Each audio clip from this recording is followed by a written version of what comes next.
This story, my friends, is about mortal engines, a movie where steam and metal dominate the sky and ground. Imagine, in the far future, there was a big war. They called it the 60 Minutes War. It lasted just an hour, but it changed everything. Our Earth was broken into pieces, its lands split up and spread out like a puzzle messed up by a giant.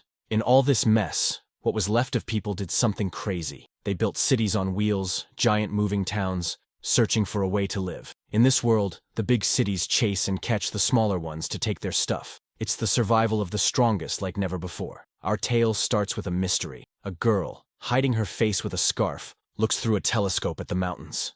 Then, she sees a huge city on wheels, London, coming towards her small town of Salshaken. Panic hits, and the town gets ready to run away from London. The people in London cheer for their city as if it's in a race.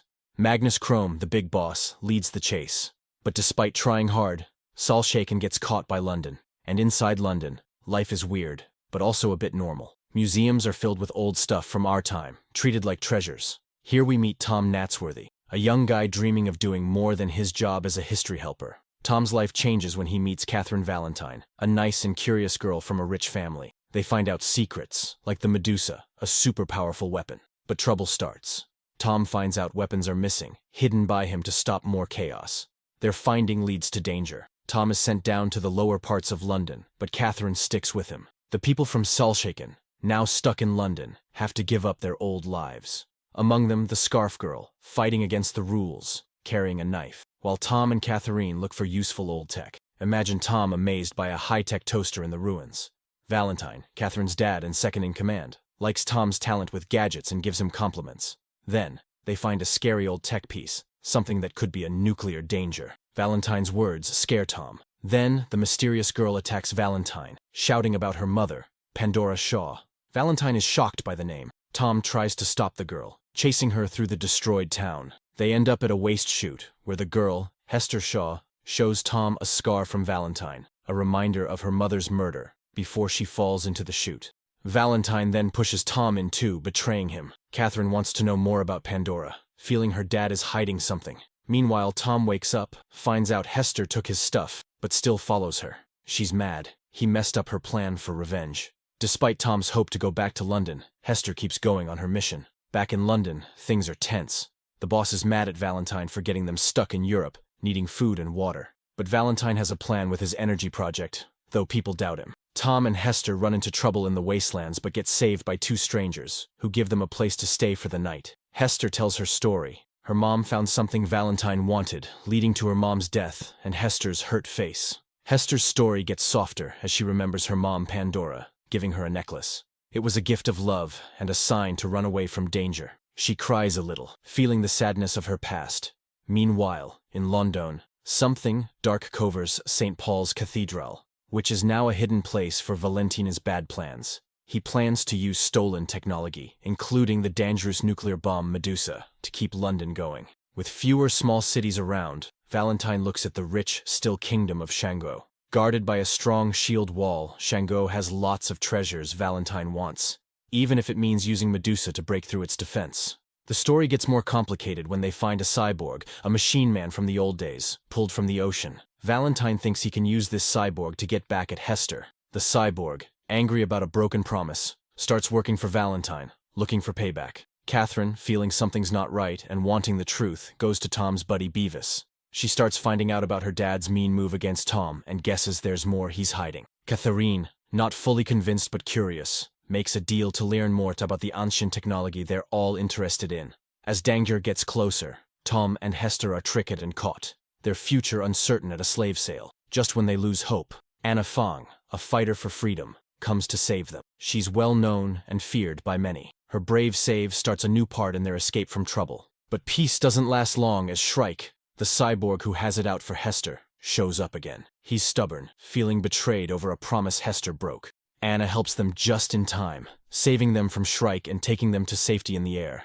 In a calm moment, Hester tells the story of Shrike, who once protected her but now chases her. Shrike, who felt a connection with Hester in their shared sadness, wanted to turn her into a cyborg to help her avoid her grief. But Hester's need for revenge against Valentine made her break their deal. Shrike's goal to end Hester's life is a sad story of love, loss, and the deep connection between them. Now Tom and Hester end up in a place called Air Haven, a floating city where rebels meet up. Here, they join a group called the Anti-Traction League, who are already trying to catch Valentine and uncover his bad plans related to Pandora.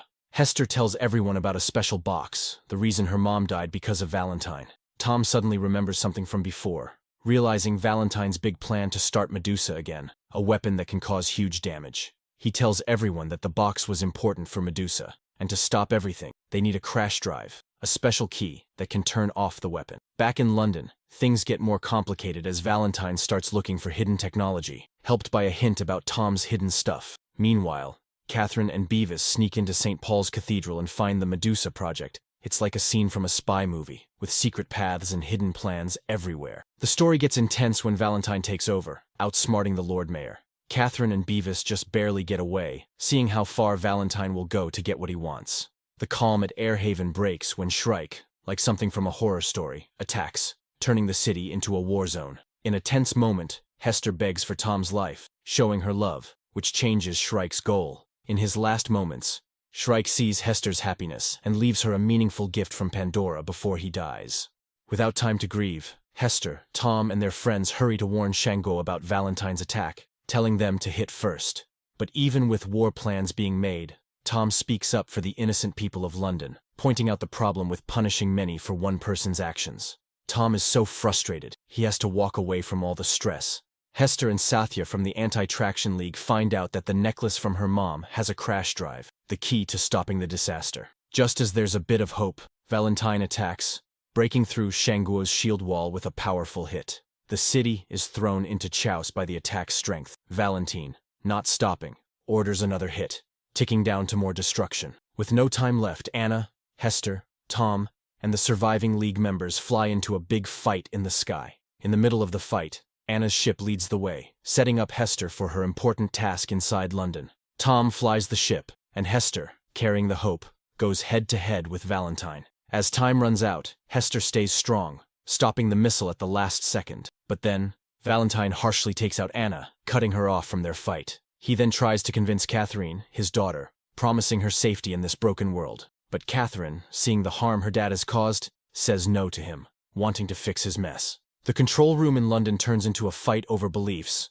with Valentine's followers taking down anyone against them. Ready to do anything to break through Shango's defense, Valentine decides to crash London into the shield wall. Catherine tries one last move to stop the city's deadly path, but finds out the systems are messed up, showing how dangerous Valentine's plans and unchecked power can be. In a key moment, Catherine contacts Tom by radio, telling him how bad things are. Tom quickly tells Catherine to let him get to the engine's core. He flies his plane with focus, planning to stop the engines with accurate missile shots, their last chance to save London. Meanwhile, Valentine tries to run away, getting on a plane to escape the mess he caused. But Hester, filled with strong feelings and new facts about her past, blocks his path, pointing a gun with determination. Their fight gets intense, with Hester distracted by thoughts of her mom's hidden ties with Valentine. But during the fight, she manages to get away, joining Tom on his plane in a thrilling escape. With Hester safe, Tom makes a bold move, aiming at Valentine's plane. His missile hits, ending Valentine's rule. London stops just before hitting the shield wall, barely avoiding a disaster. The people come out, confused but okay, ready for what comes next. They start moving towards Shanguo, beginning a new part of their lives from the remains of their old ones. The story ends with Tom and Hester closer after everything they've been through, making a promise to each other. They hug, ready to travel the world together. Please consider like or dislike our Mortal Engines video.